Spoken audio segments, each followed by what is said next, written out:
Di dalam kitab ini Syekh Mubayyad mengatakan kronologi 10 tanda besar itu kurang lebih seperti ini ya. Dan yang menariknya ternyata 3 tanda besar pertama justru adalah peristiwa-peristiwa bencana alam dahsyat yang disebabkan oleh sebab yang sama. Sebabnya apa? Jatuhnya Batshatul Kubra, hantaman keras berupa meteor besar menabrak planet kita ini, Pak ya. Makanya dalam surat Ad-Dukhan Allah mengisyaratkan fartaqib yauma ta'tis samaa'u bidukhanin mubin, tunggulah hari ketika langit membawa kabut yang nyata, mulai dari ayat ke-10 ya. Ayat 11-nya Allah berfirman yaghshan nas hadza 'adzabun alim, kabut yang nyata itu akan menyelimuti seluruh manusia. Dalam hadis dikatakan menyelimuti seluruh wilayah timur, seluruh wilayah barat ya, 40 hari 40 malam. Nah yang paling mengerikan Allah berfirman hadza 'adzabun alim, inilah azab yang pedih. Jadi Syekh Mubayyad dalam kitab Ensiklopedia Akhir Zaman melakukan ijtihad yang sangat berani, tapi menurut saya make sense kalau kita baca keseluruhan pemahaman beliau ya, di mana beliau beranggapan justru tanda besar pertama itu azab yang pedih ya. Makanya kalau kita ingin memahami azab yang pedih ini, kita harus baca hadis-hadisnya tentang dukhan.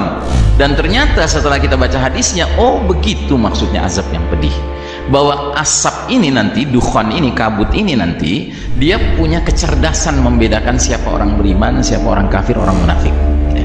Jadi kalau asap itu terpapar kepada orang beriman ya, maka orang beriman itu paling jauh mengalami zukmah, pilek, flu. Sementara kalau yang terpapar adalah orang kafir atau orang munafik, badannya akan membengkak sampai keluar cairan-cairan dari lubang telinga, lubang hidung, lubang duburnya ya. Makanya si tokoh kafir Dajjal yang harus mengalami dukhan sebelum dia keluar dari tempat dia diikat itu ya, Dajjal itu nanti ketika dia keluar ya, dia itu a'war, matanya cacat sebelah. Kenapa? Karena dia terpapar oleh kabut dukhan ini dan rupanya sebagian mukanya sampai meleleh ya. Makanya dia a'war nantinya, bermata sebelah ya. Sebuah definisi, sebuah deskripsi yang tidak diberikan oleh Tamim Ad-Dari, seorang pelaut Nasrani ribuan tahun yang lalu yang ketemu dengan Dajjal di sebuah pulau terpencil. Terus dia laporkan kepada Nabi, tapi nggak ada dalam laporannya menyatakan Dajjal itu bermata sebelah, tidak ada. Kenapa? Karena belum mengalami dukhan ya. Nah jadi saudaraku rahimakumullah, dukhan ini disebabkan apa? Disebabkan isyarat dalam ayat 16, yauma nabtashul batshatal kubra inna muntaqimun, ingatlah hari ketika kami menghantam mereka dengan hantaman yang keras, sesungguhnya kami adalah pemberi balasan. Jadi Syekh Mubayyad beranggapan bahwa dukhan ini disebabkan oleh sebab yang sama yang menyebabkan pembenaman di timur dan di barat ya. Jadi akibat dan dampak dari Batshatul Kubra ya, hantaman keras ini yang harus kita pahami. Yang pertama, dia menimbulkan dukhan, kabut asap selama 40 hari 40 malam ya, dan ini hadisnya dikatakan kalau orang beriman mengalami flu saja ya. Sedangkan dalam riwayat Ibnu Umar, asap dukhan ini masuk ke telinga orang kafir dan munafik sehingga kepala mereka dirasakan seperti kepala hewan yang terpanggang ya.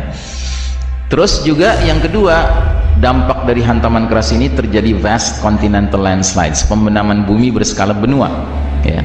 Jadi akan ada pecahan meteor yang jatuhnya ke tengah-tengah samudra, menimbulkan tsunami dahsyat yang ketinggiannya menurut para ilmuwan bisa mencapai dinding airnya, maksudnya dinding air tsunaminya 230-an meter Pak. Dia bergerak ke kanan berarti akan menghantam wilayah barat, Amerika Utara, Amerika Selatan.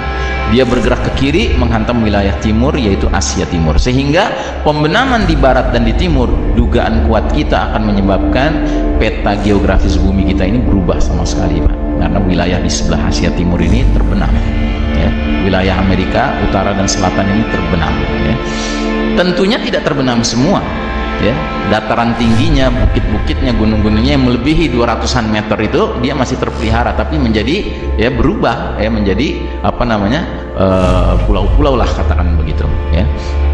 Makanya kalau kita sudah memahami hal ini ya, kita harus berpikir ya, kira-kira kita mau kemana nih kalau ini terjadi nanti gitu. Makanya nggak kurang-kurang kawan saya yang biasa bahas akhir zaman juga, Ustadz Zulkifli Muhammad Ali, bahkan sudah mulai merancang bikin kampung akhir zaman di perbukitan Payakumbuh ya. Dia sudah kumpulin kapling-kapling di situ, dia sudah tawar-tawarkan, tapi dia juga mensyaratkan harus orang beriman yang terpilih yang tinggal di situ ya kan. Nah silahkan ya, karena ini juga ada hadisnya. Nabi mengatakan sebaik-baik tempat di akhir zaman ketika banyak fitnah adalah pergi ke gunung bersama hewan ternak kalian, kata Nabi ya ya kan.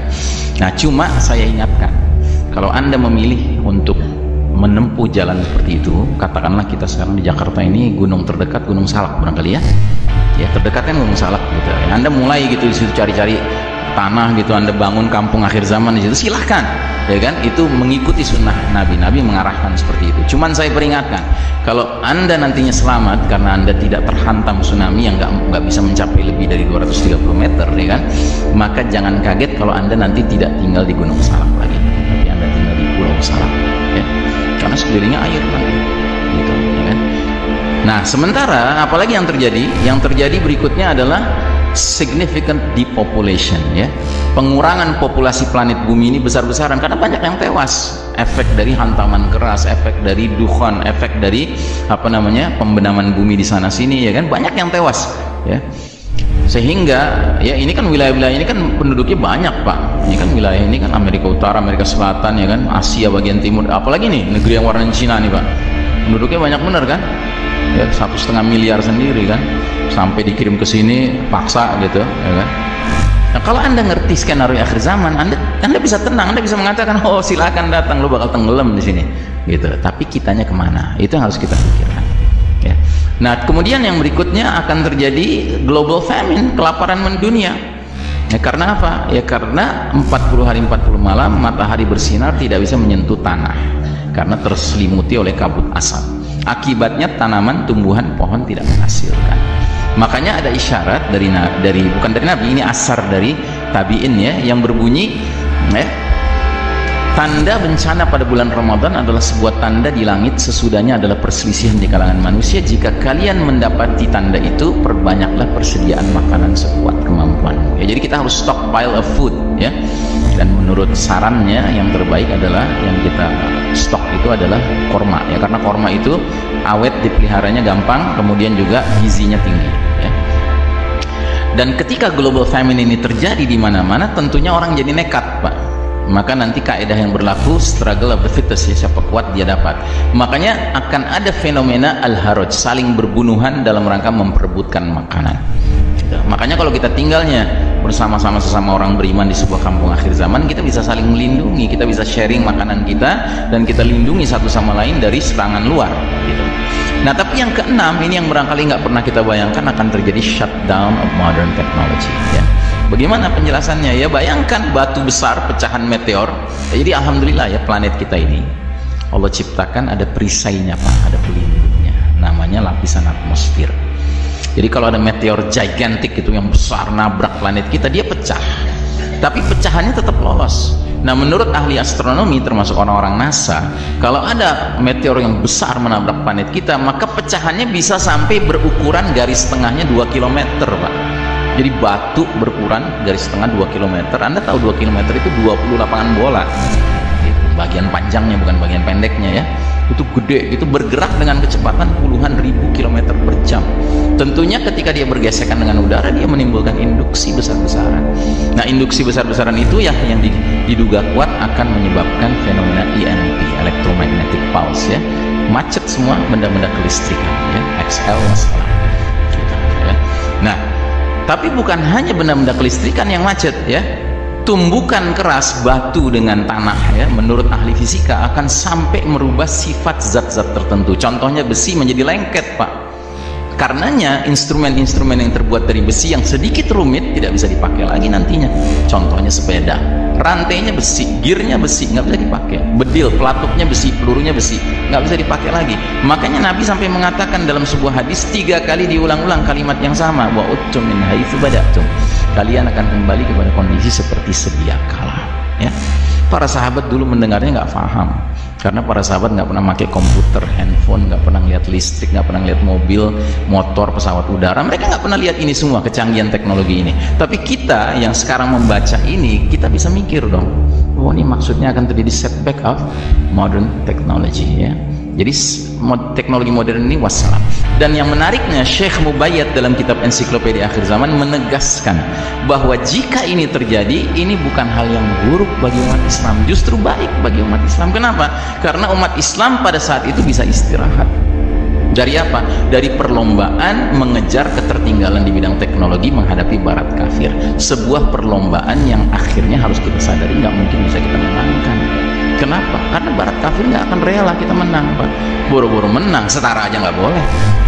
Makanya kalau ada putra-putra muslim yang cerdas-cerdas, brilian-brilian, belajar ke Amerika, ke Eropa, kalau perlu menjelang dia lulus dikasih warga negara setempat, Pak. Nggak boleh pulang. Supaya apa? Supaya brain drain, jadi sedot otaknya, nggak boleh bermanfaat buat umat Islam. Kalau ada negeri muslim mau punya gagasan bikin pembangkit tenaga listrik nuklir, dihalang-halangi, padahal nggak maksud bikin senjata nuklir. Nah, jadi saudaraku rahimakumullah, shutdown modern teknologi ini it's good for the Muslims, ini bagus ya. Karena apa? Karena nanti kita dengan barat kafir tiba-tiba jadi setara lagi, Pak. Jadi 0-0 situasinya, kayak baru mengisi pom bensin di pom bensin, ya kan, 0-0 gitu, ya kan. Dan kalau kita sudah setara sama mereka, Pak, barulah kaedah Betawi bisa kita pakai. Lo jual, gua borong, gitu ya. Dengan catatan kita juga harus siap-siap. Nah, bagaimana siap-siapnya? Jalankan hadis Nabi. Didik anak kalian berkuda, memanah, dan berenang. Ya, hadis ini justru lebih berlaku nanti, Pak, bukan sekarang. Sekarang jadi bahan ketawaan. Ah, Ustaz, kuno banget sih Ustaz belajar memanah beneran. Bukan belajar memanah, Ustaz, maksudnya belajar nembak, Ustaz. Nggak ada tuh hadisnya Al-Mahdi nanti pakai M16, pakai AK-47, nggak ada. Gitu. Ustaz bukan benar-benar berkuda, Ustaz belajar bawa jet, Ustaz. Wah, nggak ada hadisnya tuh Isa alaihissalam turun naik pesawat, enggak kan? Turun diantar malaikat. Nah, jadi saudara rahimakumullah, makanya sampai Abdullah bin Mas'ud mengisyaratkan kemunculan Al-Mahdi ditandai dengan perniagaan dan jalan-jalan sudah terputus, ya. Jadi kita sudah tidak berada dalam situasi yang seperti sekarang, ya. Nah, saudaraku rahimakumullah, dalam situasi seperti inilah yang kita harus istilahnya memadukan rasa gembira kita menyambut Ramadan dengan rasa khawatir kita kalau ternyata bulan Ramadan inilah bulan jatuhnya bintang merekor. Sebab isyarat tentang bintang merekor itu jatuhnya di bulan Ramadan. Seperti tahun yang lalu, saya ingat tuh hari terakhir Ramadan ketika sudah dengar besok 1 Syawal, saya langsung perintahkan anak istri saya sujud syukur, alhamdulillah tahun ini belum jatuh bintang merekor, karena kita belum siap hijrah, ya. Karena pilihan menghadapi huru-hara akhir zaman ini cuma 3, Pak. 1, kita pergi ke gunung yang tadi sudah saya jelaskan. Cuman akibatnya apa? Akibatnya nanti Anda nggak tinggal di Gunung Salak lagi, tinggal di Pulau Salak. Teknologi udah nggak ada. Anda tinggal di pulau, Anda nggak bisa gabung sama Al-Mahdi. Gimana mau gabung? Udah nggak ada pesawat, udah nggak ada kapal yang bermesin canggih, nggak ada. Naik sampan bahaya. Ya, ujung-ujungnya apa yang harus kita lakukan? Ya sudah, kita konsolidasi diri di situ, ngendon di situ, sambil siap-siap menghadapi fitnah yang paling besar, Dajjal bakal datang. Pilihan yang kedua, kita hijrah. Kemana? Ke negeri tempat Al-Mahdi bakal muncul, ya. Nah, kalau ini yang kita pilih, berarti ini juga sesuatu yang membutuhkan persiapan, membutuhkan kematangan, ya kan, membutuhkan apa namanya, perencanaan, gitu. Dan membutuhkan keberanian dan tawakal tentunya. Nah, pilihan ketiga, ya kan, kalau kita ternyata pergi ke gunung nggak sanggup, hijrah juga nggak sanggup, ya sudah, kita harus siap-siap menghadapi kematian, ya, karena kan ini bencana-bencana besar, Pak. Nah, kalau kita harus memilih kematian, pastikan kita matinya bukan sebagai hamba-hamba Allah yang diazab oleh Allah Ta'ala. Karena ada hadisnya, Nabi bersabda, "Idza zaharal ma'asi fi ummati ammahumullahu bi'adzabin min indi." Bila mana kemaksiatan sudah merata di tengah umat ini, Allah akan mendatangkan azab yang berlaku umum. Yang mendengar hadis ini waktu itu langsung istri Nabi, namanya Ummu Salamah radhiyallahu anha. Dia langsung bertanya, "Ya Rasulullah, tidakkah ada orang-orang soleh di tengah-tengah mereka?" Kata Nabi, orang-orang soleh itu ikut kena juga. Ditanya lagi sama Ummu Salamah, "Lalu bagaimana nasib mereka?" Kata Nabi, "Adapun orang-orang soleh itu akan ikut meninggal dikarenakan bencana itu, ya kan, sementara mereka akan diampuni dan diridhoi oleh Allah Subhanahu wa Ta'ala."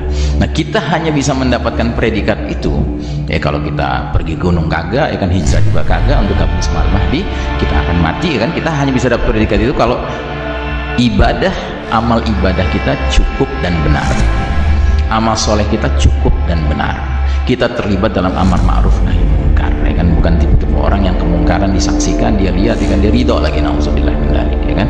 Dan yang keempat, banyak istighfar, ya, karena terus terang kita ini hidup sehari-hari, Pak, sekarang ini di era di babak keempat ini, babak yang error ini, ya kan, itu dosa itu gak agresif ngejar kita, Pak. Bukan kita agresif ngejar dosa, tidak, kita agresif dikejar dosa, Pak, ya. Maka kalau kita tidak banyak istighfar, nggak cukup, Pak, tekor kita, ya. Nah, inilah barangkali yang bisa saya sampaikan. Mudah-mudahan Ramadan tahun ini Ramadan yang paling berkah buat kita semua. Mudah-mudahan kita semuanya mendapatkan berbagai rahasia-rahasia kebaikan Ramadan, dan mudah-mudahan tahun ini belum terjadi apa yang kita khawatirkan di bulan Ramadan ini, sehingga kita masih punya waktu nanti mempersiapkan diri setelah Ramadan.